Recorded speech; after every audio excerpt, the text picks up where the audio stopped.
আজকে যেন রান্না করতে একটুও মন চাইছে না, কিন্তু মন চাইলে তো আর হবে না, পেট তো আর শুনবে না। তাহলে এই বসে বসে ভেবে একটু ডাল বের করে নিয়ে কোনো রকম ডালটা দুবার তিনবার ধুয়ে নিয়ে ডালটা গ্যাসে বসিয়ে দিয়েছি। ডালটা হয়ে গেছে, ভাবলাম আজকে পেঁয়াজ রসুন দিয়ে ডাল করব না, আজকে একটু টক ডাল করি।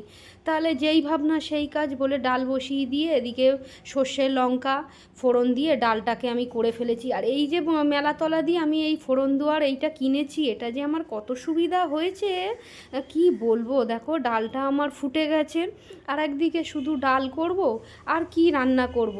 এই জন্য মিক্সির বাটিতে একটুখানি গোটা ডাল আবার ভিজিয়ে দিয়েছিলাম, ভাবলাম কি বড়া করব।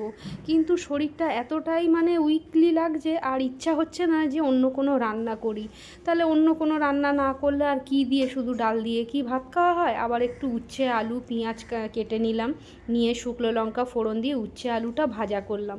এইটা গরম ভাতে খেতে কিন্তু বেশ লাগে।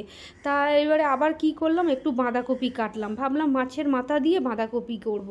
কিন্তু ওই যে বললাম শরীরটায় সার দিচ্ছে না, ওই জন্য একটুকুনি নিরামিষ করে বাঁধাকপির তরকারিটা ঘি গরম মশলা দিয়ে করেছি। এখন খালি মনে হচ্ছে তাড়াতাড়ি কাজ সেরে তাড়াতাড়ি পাখার তলায় গিয়ে রেস্ট নেই। টাটা।